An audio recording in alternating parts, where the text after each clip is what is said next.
சற்று முன் கிடைக்கப்பெற்ற மிக மிக முக்கியமான செய்தி ஒன்று வெளியாகியிருக்கு. அமைச்சர்களிடமே லஞ்சம் வாங்கிய அரசு ஊழியர்கள் அதிர்ச்சியில் ஸ்டாலின். அதாவது திருச்செந்தூர் முருகன் கோவிலில் விஐபி மற்றும் விரைவு தரிசனத்திற்கு பக்தர்களிடம் பணம் வசூலிக்கப்படுவதா பல்வேறு குற்றச்சாட்டுகள் எழுந்தது. இதனால் திடீரென்று எந்த ஒரு முன்னறிவுமே இல்லாமல் ரகசியமாக ஆய்வு செய்வதற்காக சாதாரணமான ஒரு பொதுமக்கள் மாதிரி நேரடியாக திருச்செந்தூர் முருகன் கோவிலுக்கு சென்றிருக்கார் தமிழக வெற்றி கழகத்துடைய இந்து அறநிலைத்துறை அமைச்சர் ரமேஷ்.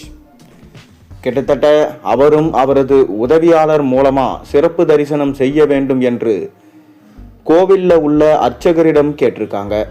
அதற்கு அர்ச்சகரோ கிட்டத்தட்ட 4000 ரூபாய் நீங்கள் செலுத்த வேண்டும், அப்படி செலுத்தினீங்கன்னா உடனடியாக நீங்கள் 5 நிமிஷத்தில் உங்களை முன்னுரிமை கொடுத்து உள்ளே கூட்டிகிட்டு போய் ஸ்ட்ரெயிட்டாக ஸ்பெஷல் தரிசனம் காமிப்போம் அப்படின்னு சொல்லியிருக்காங்க. மேலும் பில் கேட்டிருக்காங்க. அதுக்கு இது அஃபிஷியலான வழிமுறை கிடையாது, இது அன்அஃபிஷியல். அதனால் உங்களுக்கு சாதாரண பக்தர்கள் போல செய்ய வேண்டும் என்றால் அதற்கு கட்டணம் வசூலிக்கப்படும், 50 ரூபாய் மட்டுமே அதற்கான பில்லுகள் வழங்கப்படும். ஆனால் இந்த மாதிரியான விஷயங்களுக்கு பில் கிடையாது என சொல்லியிருக்காங்க. அப்போ இந்த மாதிரியான நடவடிக்கைகள் பற்றியான விசாரணையின் போது கையும் களவுமாக அர்ச்சகர்கள் பிடிபட்டிருக்காங்க.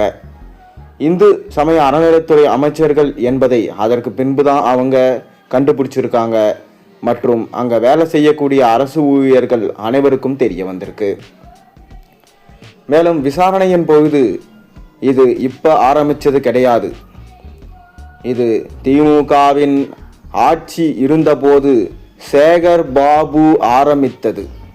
அறநிலைத்துறை அமைச்சராக சேகர் பாபு பொறுப்பேற்ற பிறகுதான் உண்மையான அனைத்து விவகாரங்களும் இவர்கள் இவ்வளவு கமிஷன் பெற்றது, சிறப்பு தரிசனம் என்று கூறி விஐபிகளை உடனடியாக கோவில் கருவறைக்கு கூட்டி சென்றது போன்ற விஷயங்கள் ஆரம்பித்தது. இதற்காக ஒட்டுமொத்தமாக நடவடிக்கைகளையும் மேற்கொண்டுள்ளார் என்ற தகவலும் தற்போது ரமேஷ் அவர்களுக்கு தெரிய வந்திருக்கு. அவர் சாதாரணமான உடையில் பக்தரோடு பக்தராக சென்று திடீரென்று ஆய்வு செய்த போது இந்த திடுக்கிடும் அதிர்ச்சியான விஷயம் நடந்துள்ளது. மேலும் லஞ்சம் வாங்கிய கோவில் நிர்வாகிகள் 3 பேரையும் சஸ்பெண்ட் செய்துள்ளார்கள். அது மட்டுமில்லாமல் தற்போது அர்ச்சகர் மற்றும் அரசு உதவியாளர் அனைவரையுமே விசாரிக்க அழைக்கப்பட்டிருக்காங்க. இந்த சம்பவம் பார்த்தீங்கன்னா கோயில் நிர்வாகத்திற்கு மிக பெரும் ஒரு அதிர்ச்சி அளிக்கக்கூடிய வகையில் இருக்குது. இதுக்கு முன்னாடி பார்த்தீங்கன்னா அதிமுக மற்றும் திமுக இதையெல்லாம் பொருட்படுத்தாமல் விட்டுவிட்டாங்க. பல கோவில்களில் நேரடியாக சாமி தரிசனம் செய்யணும்னா கிட்டத்தட்ட 5000 10,000 வரை வசூலிக்கப்படுவதாக குற்றச்சாட்டுகள் அப்பப்போ எழுந்து கொண்டு தான் இருக்கும். ஆனால் அதிலிருந்து ஒரு பகுதி கமிஷனை சேகர் பாபுவுக்கு மாசம் சென்றதாகவும் அதனால் திமுக அரசில் அதை பற்றி கண்டுகொள்ளவில்லை என தற்போது தகவல்கள் வெளியாகியிருக்கு. மேலும் திமுக மீண்டும் 2வது முறையாக ஆட்சி அமைக்கும் என எதிர்பார்க்கப்பட்டது. ஆனால் அது நடக்காமல் போய்விட்டது. தாவேகா தலைமையிலாக விஜய் அவர்கள் முதல்வராக பொறுப்பேற்றிருக்கார். இப்போது ஸ்டாலின் அவர்களுக்கு பெரும் சிக்கல்கள் ஏற்பட்டுள்ளது. அதாவது ஸ்டாலின் அவர்களுக்கு ஐஏஎஸ் ஐபிஎஸ் அதிகாரிகள் இந்த விஷயத்தை கொண்டு சென்றிருக்காங்க. ஆனால் அதை பொருட்படுத்தாமல் அந்த ஐஏஎஸ் அதிகாரிகளை இடமாற்றம் செஞ்சுருக்காங்க. தற்போது அந்த ஐஏஎஸ் அதிகாரிகள் மூலமாக தான் ரமேஷ் அவர்கள் இதை தனது கவனத்திற்கு கொண்டு வந்து மக்கள் இதையெல்லாம் நிச்சயமாக கொடுக்கக்கூடாது, தரிசனம் செய்வதற்கு இலவசம்தான், மேலும் சிறப்பு தரிசனம் செய்ய வேண்டும் என்றால் அதற்கான உரிய கட்டணத்தை கொடுத்துவிட வேண்டும். ஆனால் இந்த மாதிரியாக 1000 ரூபாய் 4000 ரூபாய் என்பதெல்லாம் சிறப்பு தரிசனம் கிடையாது. மக்கள் அனைவரும் சமம். பணத்தை கொடுத்து கடவுளை நேரடியாக சந்திப்பது என்பது முறையாகாது என கூறியிருக்கிறார். மேலும் திமுக ஆட்சியில் இந்து சமய அறநிலைத்துறை அமைச்சராக இருந்த சேகர் பாபுவின் ஊழல்கள் வெட்ட வெளிச்சத்திற்கு வரும் என இதன் மூலமாக தெரிகிறது. மேலும் அர்ச்சகரிடம் தீவிர விசாரணை நடைபெற்று வருதாம். தொடர்ந்து திமுக ஆட்சி காலத்தில் எவ்வளவு லஞ்சம், எவ்வளவு ஊழல்கள் பெறப்பட்டது, அதில் எவ்வளவு பங்கு சேகர் பாபுக்கு கொடுக்கப்பட்டது. அது மட்டுமில்லாமல் நிச்சயம் நீதிமன்றம் மூலமாகவே நாங்கள் உங்களை கண்டிப்பாக விசாரணை நடத்துவோம், மக்கள் எந்த விதத்திலும் பாதிப்படையக்கூடாது, நிச்சயமாக இம்மாதிரியான நடவடிக்கைகள் எடுத்தால்தான் திமுகவில் ஊழல் செய்து 10 லட்சம் கோடி கடனை இந்த அரசாங்கம் அடைக்க முடியும். மக்களுக்கு தேவையான சிறப்பான தரிசனம் பெறுவதற்காகவும் அரசு ஊழியர்கள் கண்டிப்பாக அதை சிறப்பாக செய்வார்கள். இதுபோல எந்த ஒரு முன்னறிவிப்பும் இன்றி அமைச்சர் திடீர் சோதனையில் ஈடுபடுகிறார் என்பது புதிதாக தற்போது அமைஞ்சிருக்கு. மேலும் மக்களுக்கு தாவேக அரசு மீது நம்பிக்கை வந்துவிட்டது. மேலும் அந்த அமைச்சர் இதை எப்படி வேண்டுமானாலும் விட்டுவிட்டு இருக்கலாம், இல்லை என்றால் அதில் ஒரு பகுதி லஞ்சம் வாங்கி கொண்டு அவர்களுக்கு சாதகமாக செயல்பட்டிருக்கலாம்.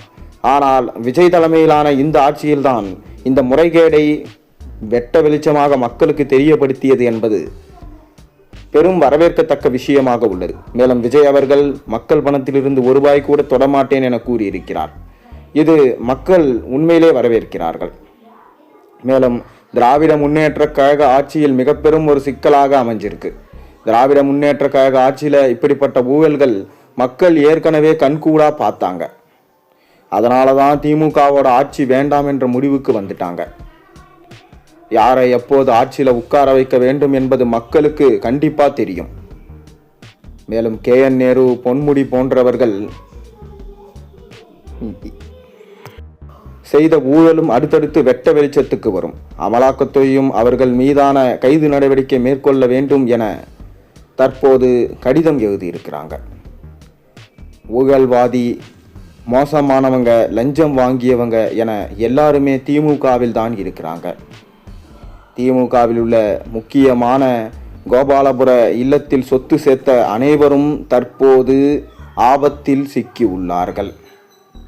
மேலும் தமிழ்நாட்டுடைய கோவில்கள் இருந்த நகைகள் மற்றும் பணங்கள் அனைத்தும் எங்கே சென்றது?